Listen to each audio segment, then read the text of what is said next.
ඕගොල්ලෝ මේ ලෝකේ ඉන්නකොට දුකෙන් හිටියොත් එමේ මරණ ගිහින් උත්පත්ති ලබන්නේ අනිවාර්යෙන් දුකිතී තමයි. ඇයි දුකෙන් ඉන්නේ? යන්නේ මොකද්ද ඇඟද? මොකද මනස හිතනේ යන්නේ.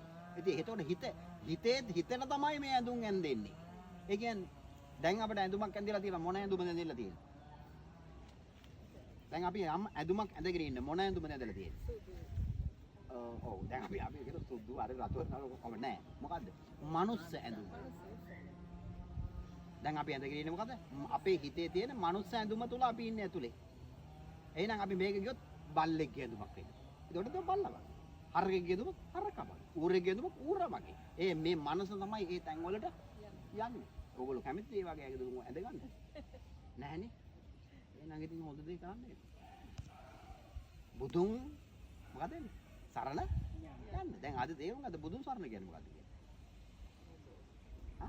බුදුන් සරණ කියන්නේ අවබෝධය සරණ යන්නේ. අවබෝධයේ සරණ යනවා කියලා අවබෝධ වෙච්ච දේ ඒක තුල ජීවත් වෙන එච්චරයි. ආයි වෙන මොකක්වත් කරන්න දෙයක් නැහැ. එතකොට එහෙනම් තව බුදුහාමුදුරුවෝ කියපු දේවල් වල අපි ඒ දේවල් ගත්තොත් එහෙම ඉපදුනොත් අනිවාර්යෙන් මොනව යනවද? ආයි ස්ථිරයි සරණ යන්න. මොකද්ද සරණ යනවා කියන්නේ? ඉපදුනොත් මැරෙනවා. එහෙනම් ඉතින් අර එහා පැත්තේ වොන්නම ඉඩ මේ කෑල්ලක් තියෙනවා මෙච්චර කෑල්ලක් තියෙනවා මේක කවුරුරේ අල්ලගෙන තිබහනේ ගානින් බම් මොන මගුලක්ද ඉතින් ඕක මමටත් නැහැ එයාටත් නැහැ තියනවද කවුරු හරි ලොකුවට බැනගෙන යනවා ඒක එයාගේ කාගේද දෝෂේ අපේද එයාගේ දෝෂයක් එයාගේ මනස අවුලක් එයා අපට බනිනවා කියන්නේ එයාගේ මනසේ අවුලක් හිතන්න පුරුදු වෙන්න අද ඉඳන් ඔහොම එතකොට මේ ප්‍රශ්නේ විසඳෙනවද නැද්ද විසඳෙනවා සුභාදහම එයාට ලස්සනට දඩුවමක් හම්බෙනවා ලස්සනට දඩුවමුත් නියමට දෙනවා යාට. අරයාගේ මනස කොච්චර ප්‍රබල කෙනෙක්ද? ප්‍රබල කෙනෙක්. දැන් බලන්න ගොඩාක් කේන්ද්‍රීය අය කොහෙද ඉන්නේ? මනු ලෝකෙ පැත්ත බලන්න. දැන් මේ ගොඩාක් කේන්ද්‍රීය ගියපු අය මේ මනු ලෝකේ ඉන්න තැනක් තියෙනවා. හිරගෙදර. කොහෙද? හිරගෙදර.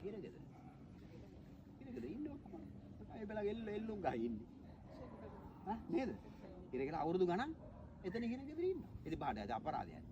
දැන් ඔය මනුස්ස ලෝකෙට ආවිලා හිරගෙදරට යන්න දෙන්නේ. මනුස්ස ලෝකෙට ආවේ හිරගෙදර ඉන්නද?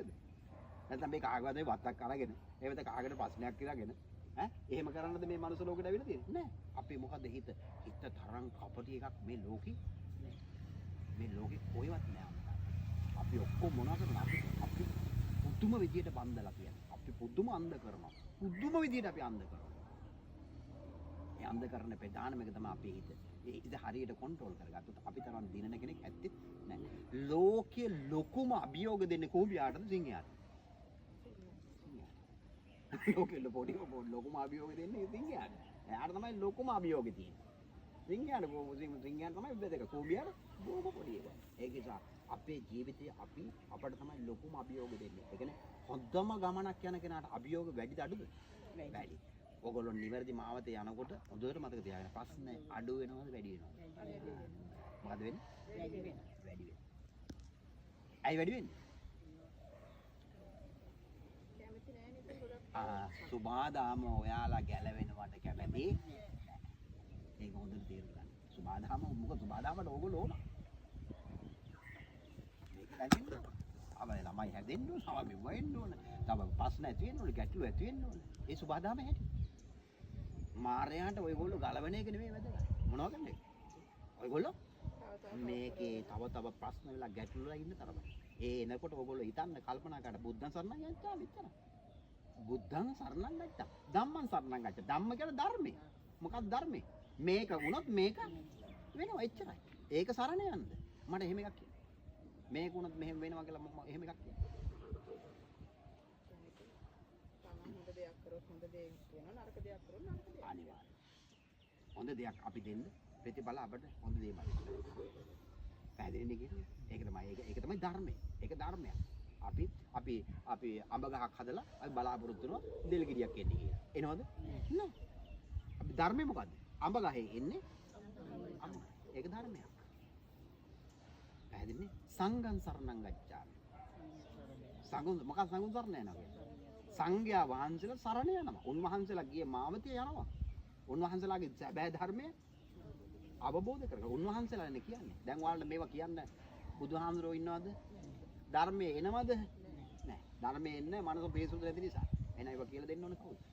සංඝයා. හරි සංඝයා වහන්සේ නමක් හම්බුනොත් අම්මේ මැණික් හම්බුනා වගේ තමයි. මෙලවත් ඉවරයි.